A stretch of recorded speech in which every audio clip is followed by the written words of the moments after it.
The vast black of space stretched endlessly, a canvas dotted with distant stars. In the outer regions of the Sol system, the alien patrol ship Virathian Sentinel glided silently, its sleek metal hull reflecting the cold light of a distant sun. Inside the bridge, Captain Real and his crew monitored the human transmissions that had arrived weeks ago. Clear, repeated warnings. Do not enter this region. Do not challenge us. Leave our world alone. Real scoffed at the warning. His species, the Virathians, prided themselves on their superiority. They had conquered dozens of star systems, and a primitive planet like Earth was nothing more than an annoyance. Yet the message repeated in their minds, an eerie persistence that irritated Raal more than it alarmed him. Another empty threat, he said, his voice calm but tinged with arrogance. Humans are weak. They cannot even leave their own planet without our ships noticing. On the holographic screen before him, the Earth rotated slowly, a blue and green jewel among the darkness. Raal's crew murmured among themselves. Some were eager to see the humans' response. Others were nervous. But Raal dismissed them all. We will ignore their words. We will scout them and, if necessary, show them our power. That will teach them respect. Meanwhile, deep below in Earth's atmosphere, humans were far from idle. On a hidden orbital, station above the Pacific Ocean, Admiral Karen Ishikawa observed the same stars that the aliens now crossed. Her fleet was small compared to the vast armadas the aliens commanded, but it was advanced in ways they could not imagine. "Sir, we've detected their patrol fleet," reported Lieutenant Rao, eyes glued to the holographic map. "Signature matches the Virathian-class cruisers. They're approaching at sublight speed, but they're moving cautiously." Ishikawa studied the readouts. Humans had learned the value of patience, secrecy, and preparation over centuries of being underestimated. She had built Earth's defenses not for show, but for survival. Her fleet included modular ships that could adapt to alien technology, AI-driven drones that repaired themselves mid-battle, and orbital platforms capable of firing beams of energy across hundreds of kilometers. "Good," she said quietly. "Let them come closer. We want to observe before engaging, record everything. We need to understand how they think, how they fight. That arrogance will be their undoing." In the silence of space, the first alien scouts emerged from the shadows of the asteroid belt. They were confident, armed with energy cannons and shields that could withstand most planetary weapons. The humans waited patiently. On the bridge of the human flagship Sentinel Horizon, Commander Marcus Bell smiled slightly as the alien fleet moved into view. "They think they are seeing the whole fleet," he murmured. "They have no idea what's coming." The aliens fired first. Bright streaks of energy lanced across the void, aiming to disable satellites and test Earth's defenses. But Earth had anticipated the attack. A series of orbital drones maneuvered with lightning precision, intercepting shots mid-flight. Energy shields flared, absorbing blasts and redirecting them harmlessly into space. On the human fleet, small, agile fighters darted in and out of asteroid cover, their pilots calm and precise. The Virathians, unused to such coordinated resistance, struggled to target them. Every miscalculation cost them precious energy and disrupted their formation. Back on Earth, Admiral Ishikawa watched the battle unfold with careful calculation. "They are learning too slowly," she said. "Let's give them a small taste of our capabilities. Activate the decoy drones. Make it look like a larger fleet than we have." The holographic displays around the command room shifted. Hundreds of faint signals appeared, forming ghostly outlines of a massive human fleet surrounding the aliens. In reality, it was only a fraction of that number, but the Virathians did not know that. Panic began to ripple through their ranks. Captain Raal cursed under his breath. "They're stronger than we thought. How is this possible? They should be primitive." But pride prevented him from retreating. "Continue the attack," he ordered. "Show them our strength, make them submit." The humans, however, did not submit. Instead, they adapted. AI-driven drones analyzed alien weapon patterns in real time and adjusted the shields on human ships. Each missed attack from the aliens became a learning opportunity. Every human pilot was trained to exploit weaknesses, and every tactic the aliens tried was met with a countermove. In a small pocket of space, a human stealth ship, the Aurora Fang, appeared behind the alien cruisers. It moved undetected, using asteroid cover and advanced cloaking technology. The crew deployed a pulse that disrupted the Varathians' energy shields for a brief, critical moment. The effect was immediate. One alien cruiser faltered, drifting as its systems overloaded. Another, trying to assist, collided with a rogue asteroid, taking heavy damage. The Varathians had never experienced this level of cunning or coordination from a supposedly primitive species. Raal's anger grew. "This is impossible," he shouted. They are adapting. Every move we make, they counter." Even as he spoke, Earth's fleets launched a series of precision strikes. Small, rapid attacks from multiple directions kept the alien cruisers off balance. Within hours, the Varathian scouts were forced to retreat, leaving damaged ships drifting through the asteroid belt. On Earth, the human command celebrated silently. The fleet had not yet engaged in full combat, but the message was clear. Humans were not helpless. They were organized, intelligent, and capable of defending their world against forces far superior in numbers and technology. Commander Marcus Bell allowed himself a small smile. "They will remember this," he said. "This is only the beginning. They came with arrogance, thinking we were weak. They leave shocked. Next time, they will think twice." The aliens' retreat sent waves through the political and military circles of the outer empires. Reports flooded in of the humans' defenses, their adaptability, and their mysterious technology. Some envoys argued that Earth should be left alone, that the warnings had been clear. But others, blinded by pride, insisted on retaliation, promising vengeance and conquest. Deep in Earth's command, Admiral Ishikawa watched the transmissions. "Let them come," she said quietly. "Let them see that this planet is not a prize. This is home, and humanity will defend it with everything we have." As the alien scouts disappeared into the void, Earth's fleet returned to its stations. Engineers began repairs on drones, scientists analyzed captured alien energy signatures, and pilots reviewed their maneuvers. Humanity's strength was not just in technology, it was in the ability to learn, adapt, and unite. In the silence of space, the stars continued to shine. Earth, small and fragile looking from the void, had just demonstrated that it was far more than it appeared.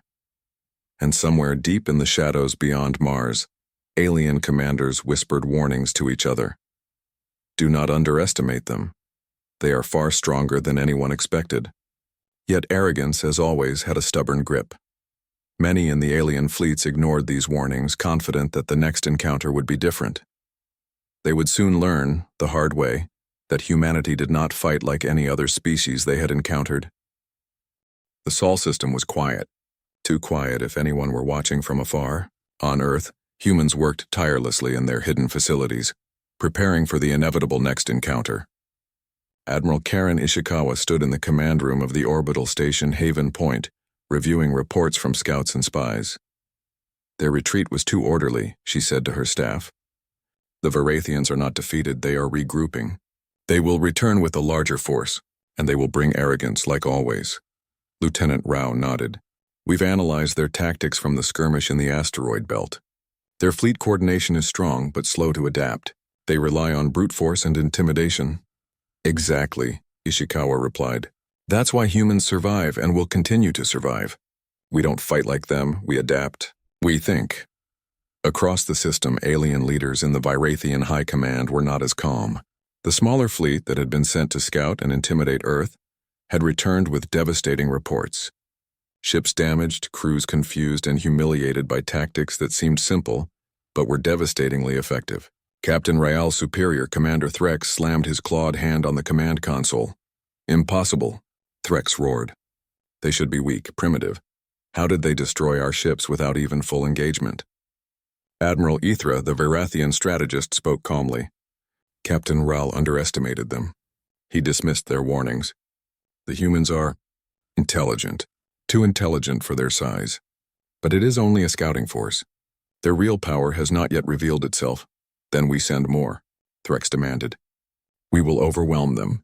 Their primitive planet will fall and they will learn who commands the stars. And so the arrogance that had doomed countless species spread through their ranks. They would not retreat despite the warning signs. They would return and they would pay dearly for it. On Earth, the humans were already preparing. Engineers worked in underground factories, crafting adaptive weapon systems and repairing drones from the previous encounter. Pilots trained tirelessly, running simulations against alien ships' known tactics. Even civilians contributed in ways large and small, from repairing damaged satellite systems to analyzing alien signals. In the orbital command room, Ishikawa watched as her staff demonstrated the results of their analysis. A holographic projection showed the Varathian fleet, highlighting weak points in shields, weapon ranges, and propulsion systems. Notice this, she said, pointing at the projection. They over-rely on frontal attacks. They cannot coordinate well in 3 dimensions. If we force them into the asteroid belt near Jupiter's orbit, we can use the terrain to our advantage. Swarms of drones, hidden fighters, decoys. It will confuse them, delay them, and allow us to strike with precision. Lieutenant Rao frowned. That's risky. They have larger numbers and energy weapons that can destroy stations in minutes. Ishikawa smiled. Yes, but risk is different from recklessness. Humans think faster. We learn faster. And that will be our advantage. Prepare the fleet. I want every pilot, every drone, and every ship ready. The moment they arrive, we strike. Not with fear, but with intelligence.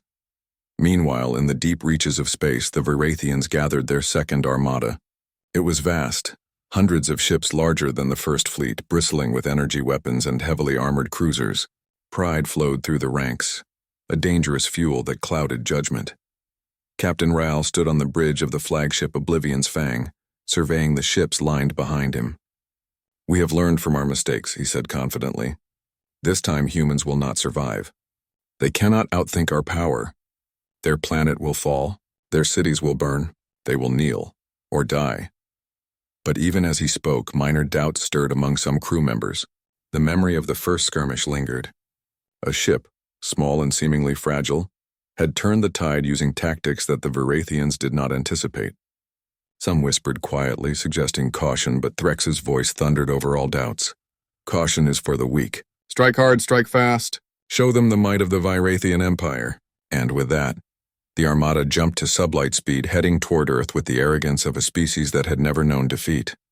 On Earth, humans were ready. Orbital stations were armed with energy turrets.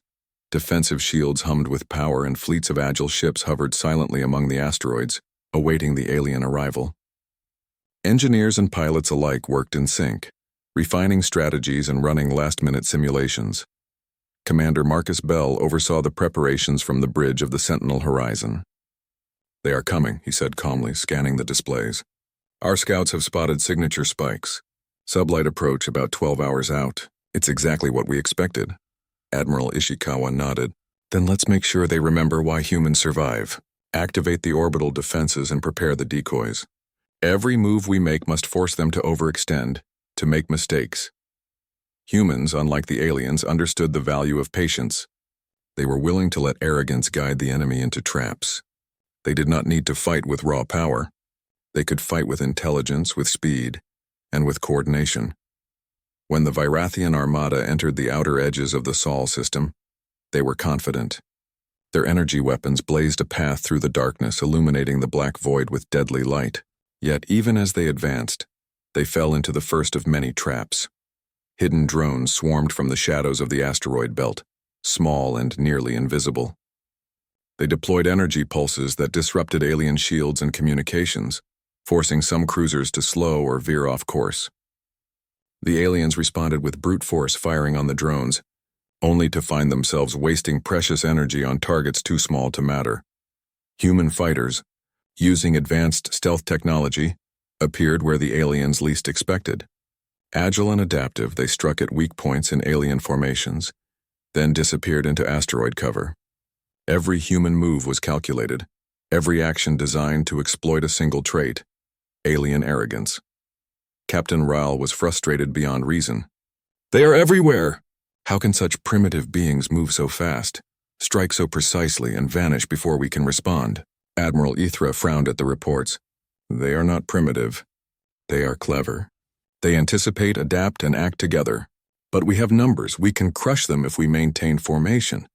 But even as they argued, the humans continued to adapt. Data collected from earlier encounters fed into AI systems, which improved tactics in real time. Shields shifted to absorb attacks, drones repaired themselves, and ships moved in perfect coordination. A single human ship, the Aurora Fang, again struck behind enemy lines, targeting a cruiser whose shields had weakened. Using a short-range energy pulse, it disabled propulsion systems, forcing the cruiser into an asteroid. The humans had not destroyed it fully, but the loss of mobility and coordination sent shockwaves through the alien armada. For the first time, cracks appeared in the Virathian confidence. Ships began colliding with each other, shields faltered under unexpected attacks, and the flow of the battle became chaotic. Humans, however, remained calm. Every action was measured, every attack calculated. Hours later, as the battle continued in the asteroid belt near Mars, humans lured parts of the Virathian fleet into traps repeatedly. Some ships were destroyed, others forced to retreat. Each engagement demonstrated a simple truth. Human ingenuity could overcome even superior alien numbers. On the Sentinel horizon, Commander Bell reviewed the battlefield. They will not stop coming, he said quietly. They are too proud, too arrogant to retreat. But that is exactly what we need. Let them come. Let them make mistakes. And when they do, he smiled. We strike. Admiral Ishikawa's voice came over the comm. Humanity has survived for thousands of years by adapting. Today we show that no force in the galaxy will break us. The Virathians are learning what it means to underestimate Earth, and that lesson will be written in their losses. As night fell across Earth's surface, humans watched the stars with quiet determination. Engineers repaired, scientists calculated, and pilots prepared. The Virathian armada, confident and overbearing, approached like a storm. Yet humanity stood ready, united by intelligence, creativity, and an unbreakable spirit.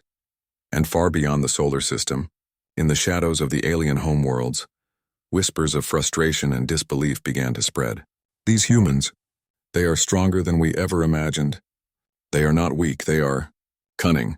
But even such warnings would not sway all leaders. Arrogance ran too deep. Pride blinded them.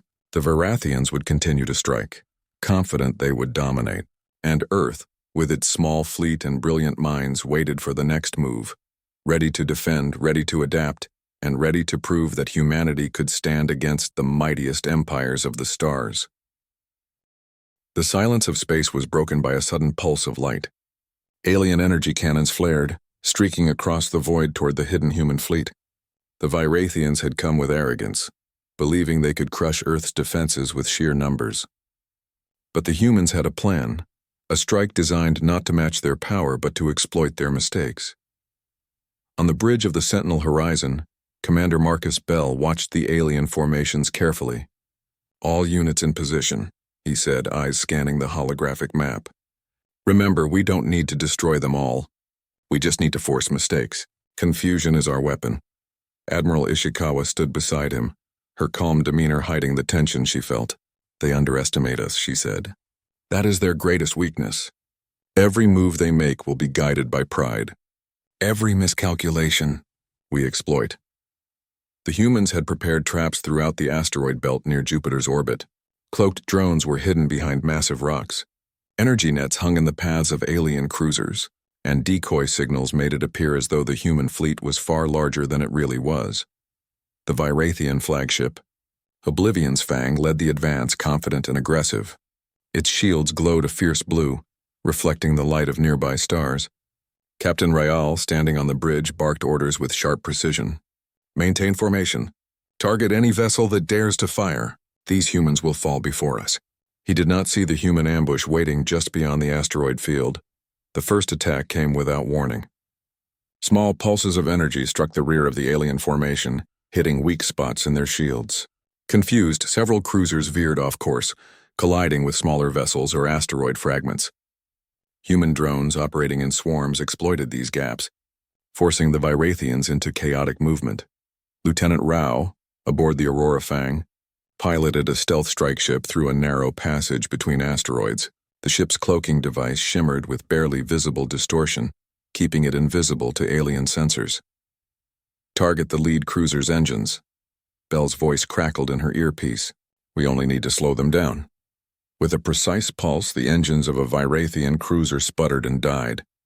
It spun helpless toward a dense asteroid cluster. Human drones guided it with microgravity tethers, smashing it into a rock at high speed. The soundless collision echoed like a thunderclap in the minds of the alien pilots. Rahl cursed, slamming a fist on the console. "What? How are they doing this?" Meanwhile, on Earth, orbital platforms unleashed coordinated energy strikes. Massive beams sliced through alien shields at precise angles, disrupting formations and creating chaos. Every human maneuver was calculated to exploit arrogance and overconfidence. While the aliens believed they were advancing in perfect order, humans were dismantling their coordination piece by piece. Even smaller ships played critical roles. Human fighters darted in and out of the battle, invisible until they struck. One pilot, 18-year-old Amina Patel, led a squadron through a gap in the alien formation, striking a communication array on the flagship. The Virathians struggled to coordinate orders. Their confidence faltered. "This is it," Belle shouted. "Keep them off balance. Every mistake counts." The battle intensified. Energy beams lit up the asteroid belt, crisscrossing in patterns that almost resembled a deadly dance. Ships collided, shields flared, and drones zipped through the void, repairing damage and striking weak points. Humans did not fight like the Virathians. They did not rely on brute force or overwhelming numbers. They relied on adaptation, intelligence, and relentless coordination. Where the aliens made predictable moves, humans responded instantly, often in ways the aliens could not anticipate. Admiral Ishikawa observed the battlefield with pride. "They thought they were superior," she said. "But we have something they do not: creativity, courage, and unity. And they are beginning to see it." Captain Rahl's frustration reached a peak. "We cannot allow this," he roared. "Bring in the reinforcements. Target the humans directly." But it was too late. Human engineers had anticipated their tactics. When a group of alien cruisers approached too closely, they were met with a coordinated trap. Swarms of drones descended from hidden positions, attacking sensors and engines. Cloaked strike ships emerged from the shadows, disabling shields and causing panic. A single human vessel, the Aurora Fang, targeted the alien flagship again. Using a short-range energy pulse, it disabled a secondary shield generator. Without it, energy beams from smaller human ships tore through the flagship's armor. Sparks and energy arcs danced across the alien bridge. Rahl's crew panicked. "Shields failing! Systems failing!" Even as he tried to issue commands, the humans struck again, their adaptive tactics making them nearly untouchable. Every move by the Virathians seemed anticipated. Every countermeasure met with a calculated response. Elsewhere in the battle, human ingenuity shone. Orbital AI platforms recalibrated in real time, redirecting energy beams to intercept alien missiles mid-flight. Drones repaired ships in the middle of combat. Young pilots, barely out of training, performed maneuvers that outclassed veteran alien crews. On the surface of Earth, civilians watched the skies through secure observatories. They had no weapons, but their minds were part of the battle. Scientists and engineers guided strikes, analyzed enemy patterns, and ensured the fleet's operations were coordinated. Every human contributed in one way or another to the defense of their planet. "This is why we survive," Ishikawa said quietly. "Not because we are strongest, but because we are clever. We adapt, and we never fight alone." The tide of battle turned decisively when the human fleet executed its masterstroke. The Sentinel Horizon led a squadron through a narrow asteroid canyon. Drones created false signals, making the alien flagship believe it faced multiple fleets when it was only a single human ship. At the precise moment, cloaked human ships struck from multiple angles.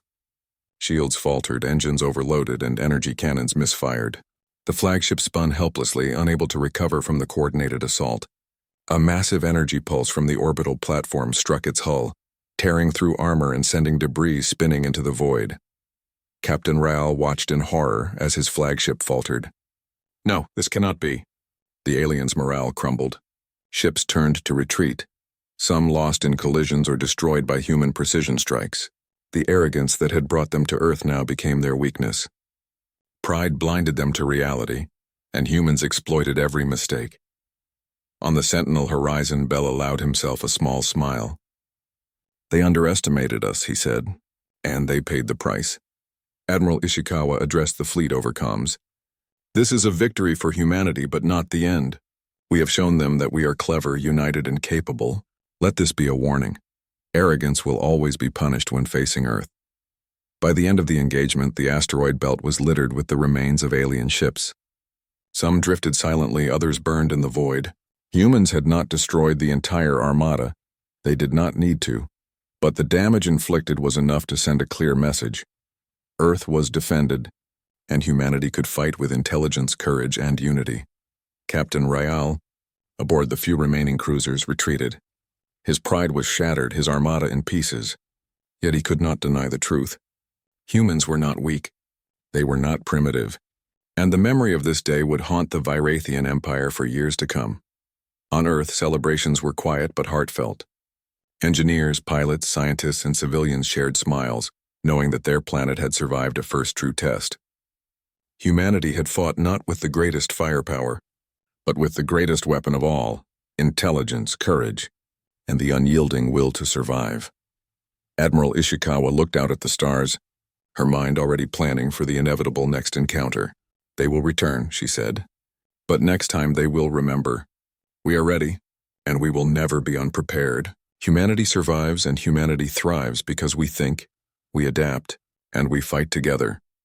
The stars beyond Earth seemed to shine a little brighter that night, reflecting a small, defiant planet that had proven it would not bow to arrogance. Humanity had struck, and humanity had won. The silence of space had returned to the Sol system, but it was deceptive. From the outer reaches, the Virathian Armada was regrouping. The first strike had failed, leaving their fleet shattered and pride wounded. Commander Threx, the supreme leader of the Virathian forces, stood aboard the colossal flagship Eclipse Dominion, his eyes burning with rage. "We will not fail again," he roared. "Earth is arrogant. Its humans are clever, but we are stronger, faster, and more numerous. This time we crush them. This time their planet burns." Yet even among his officers, doubt began to creep in. Captain Ryal, battered and bruised from the first encounter, spoke quietly. "We underestimated them before. Their adaptation, their coordination, it is beyond what we imagined." Threx ignored him. "Doubt is weakness. Prepare the fleet. Every ship, every weapon, every drone, we strike at once. No mistakes. No mercy." The Armada surged forward, thousands of ships moving as one, a tidal wave of destruction aimed at Earth. It was a force meant to intimidate, overwhelm, and conquer. On Earth, humans prepared for the inevitable. Admiral Karen Ishikawa and her commanders studied the incoming fleet. Every strike, every tactic from the previous battle had been analyzed. They had learned from the alien movements and prepared strategies to exploit arrogance once again. "Intel shows they have more ships than before," Lieutenant Rao reported. "They are larger, faster, and more heavily armed." "If we meet them head-on, we will be destroyed," Ishikawa nodded. "Then we will not meet them head-on. We will strike from everywhere at once. The asteroids, the orbitals, and our hidden fleets, everywhere they expect nothing, we will appear." The humans had built new weapons. Cloaked strike ships, AI-guided drones, and orbital energy arrays were ready. Even civilian engineers and scientists contributed, analyzing alien technology captured during the first battle. Every human mind was part of the defense, united in purpose. "Prepare the ambush," Ishikawa ordered. "We will turn arrogance into their undoing." The first wave of the alien armada entered the asteroid belt near Mars. Their size and confidence were overwhelming. Energy beams flared, illuminating the darkness as they fired on anything that moved. But the humans were ready. Cloaked drones darted among the asteroids, drawing fire and confusing the alien sensors. Human fighters, small and fast, struck at weak points, then vanished before the aliens could respond. Orbital energy platforms launched coordinated strikes, targeting shields and engines simultaneously. Captain Raoul's voice crackled over the fleet comms. "They are everywhere. How do they anticipate our attacks?" Threx slammed a clawed hand on the console. "Do not falter. Do not hesitate. Strike at their planet." But the humans were not waiting. They had set a trap within a trap. Several hidden asteroid caverns contained swarms of AI-guided drones ready to strike at the heart of the alien fleet. The humans knew exactly where the aliens would concentrate their forces and prepared to hit them at the perfect moment. A young pilot, Jin Woo, led a squadron through one of the asteroid corridors. The ships moved silently, using asteroid shadows for cover. As the alien cruisers entered the corridor, the humans activated the trap. Swarms of drones attacked from multiple angles, disabling engines, tearing through shields and causing confusion in the alien ranks. "Target the flagship's side shields," Bell ordered over comms. "We need to expose them." Energy pulses from human drones struck the alien flagship, causing massive sparks and ruptures. Smaller human ships fired concentrated bursts into the gaps, hitting weak points identified from the first battle. The flagship shuddered and the crew aboard screamed in panic. Captain Rao tried to regain control. "Form a defensive perimeter. Protect the flagship!" But the humans had anticipated this too. Hidden decoy fleets appeared, attacking from unexpected angles. Alien ships collided with each other in confusion, some crashing into asteroids. The Varathians had expected straightforward dominance, but humanity had turned the battlefield into chaos on their terms. Orbital platforms fired massive beams, synchronized with the movements of human fleets. The beams hit multiple alien ships simultaneously, tearing through hulls and creating massive explosions. Debris from destroyed cruisers floated in the void, striking other vessels. Panic spread across the alien armada. Admiral Ishikawa watched the battle unfold. "They thought strength would win," she said softly. "They do not understand that unity and intelligence surpass power."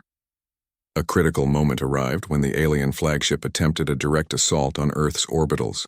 Jinwoo and her squadron intercepted, using precise maneuvers and rapid strikes to force the flagship off course. Meanwhile, drones deployed electromagnetic pulses that disrupted the flagship's internal systems. Sparks flew inside the alien command bridge, alarms blared, and the ship faltered. Captain Ryal realized with growing horror that the humans were controlling the battlefield. "Impossible." How do they coordinate so well? The answer was simple. Humans worked together. Every mind, every hand, every ship contributed to a single purpose: defend Earth. Unlike the aliens, whose pride caused them to act independently and recklessly, humans shared knowledge, adapted instantly, and struck where needed. Elsewhere in the battle, smaller human teams targeted alien supply lines, destroying fuel reserves and weapon caches crippled enemy mobility. Orbital arrays fired concentrated energy pulses into cruiser engines, causing cascading failures. Drones repaired human ships mid-battle, allowing them to continue striking without retreat. One young engineer, Amina Patel, guided a swarm of repair drones through debris-laden corridors to patch a critically damaged strike ship. "Hold together," she muttered. "We can't lose now." Her efforts paid off. The ship returned to battle immediately, hitting the alien flank at a weak point. The alien cruisers, expecting easy victory, were caught off guard. Explosions erupted across the fleet as the humans struck from multiple angles simultaneously. The masterstroke came when Bell ordered the final coordinated strike. Cloaked ships appeared behind the alien rear, while decoy fleets engaged them head-on. Energy pulses from orbital platforms hit their flanks. The flagship, already damaged, was overwhelmed. Its shields collapsed, weapons misfired, and it spun helplessly into the path of an asteroid cluster. Captain Ryal screamed in disbelief as his flagship struck, tearing apart in a silent explosion. Other ships nearby faltered, unable to recover from the chaos. The once mighty Varathian armada was broken. Threx, watching from a distant command vessel, could only observe. "Retreat!" he roared, but his orders came too late. Ships scattered in disarray, some destroyed, others drifting helplessly in the asteroid field. Pride had led them into a trap, and humanity had shattered them. When the dust of battle settled, humans emerged victorious.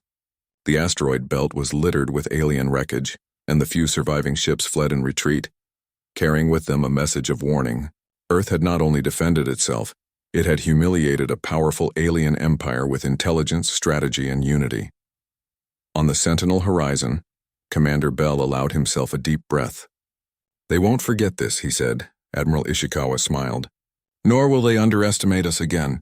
Humanity has proven that even against the strongest, arrogance is dangerous. Our strength is not just in our weapons, it is in our minds, our hearts, and our ability to work together." Civilians on Earth watched the skies in awe and relief.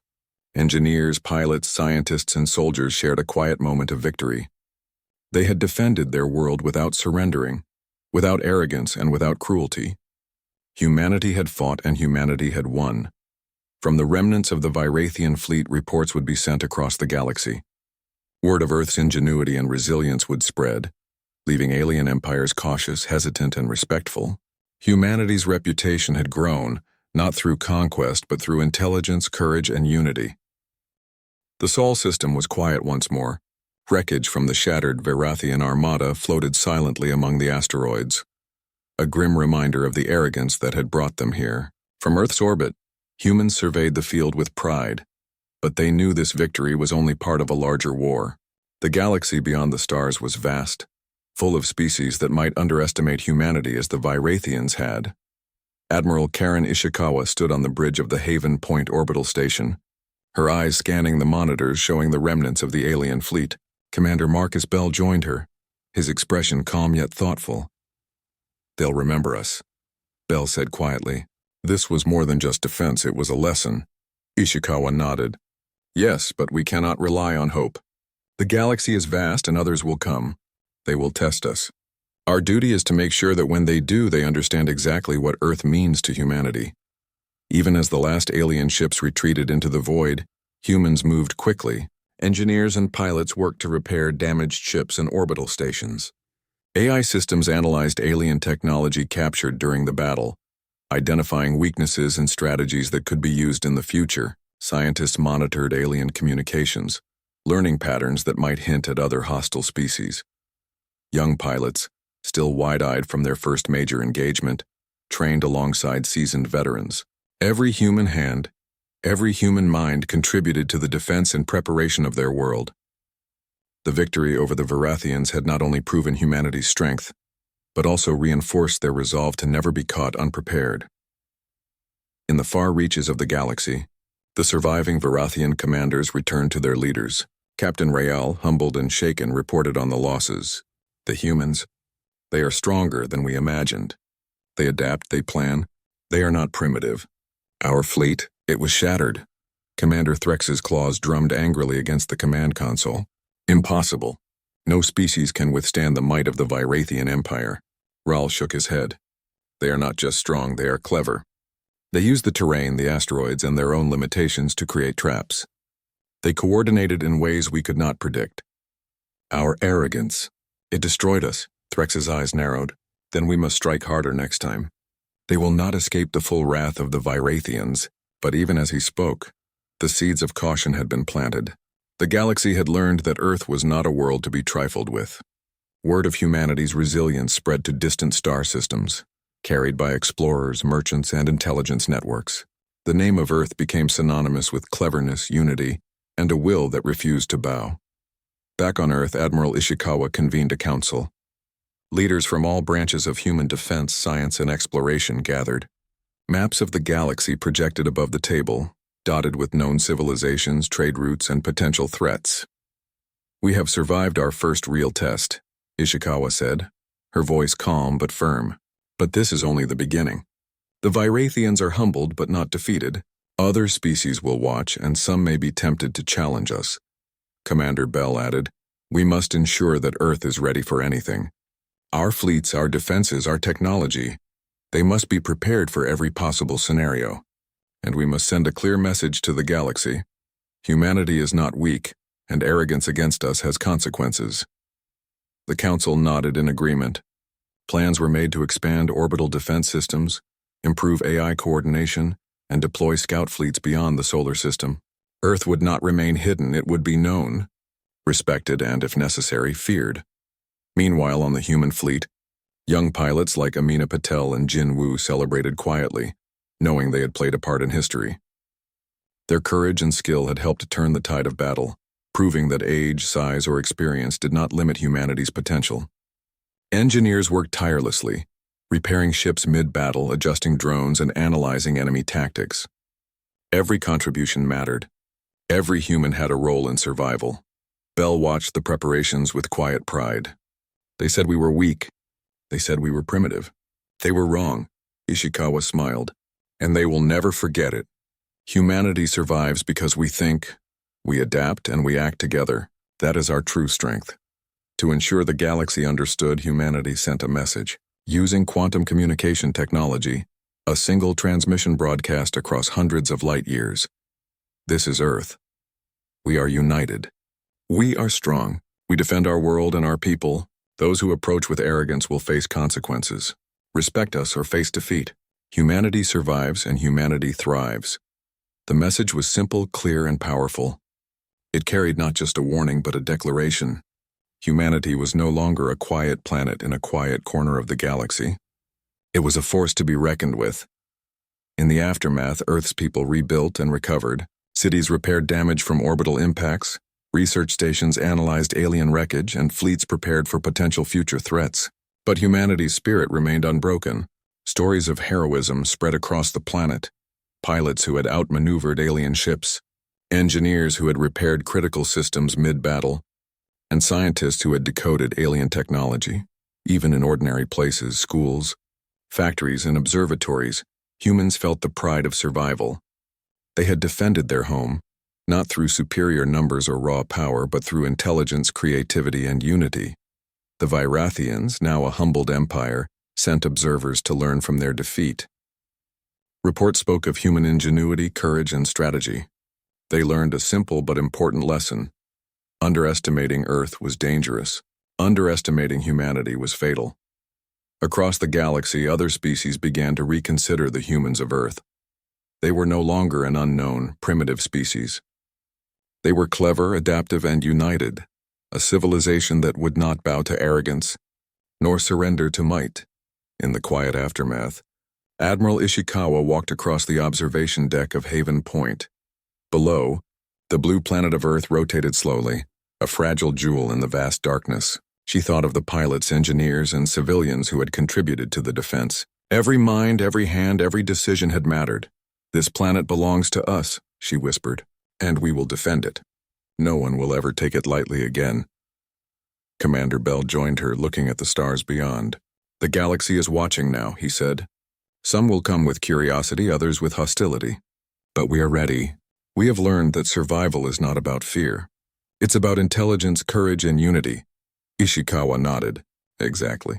Humanity survives because we are clever, because we are united, and because we never stop learning. Let them come. We are ready." And so Earth entered a new era, no longer a hidden planet in the galaxy. It became a beacon of human strength and ingenuity. Humanity had faced arrogance and emerged victorious. Their enemies had learned the cost of underestimating them, and the universe had begun to recognize the truth. Humans were not weak. Humans were not primitive. Humans adapted, fought, and endured. And the stars themselves would remember.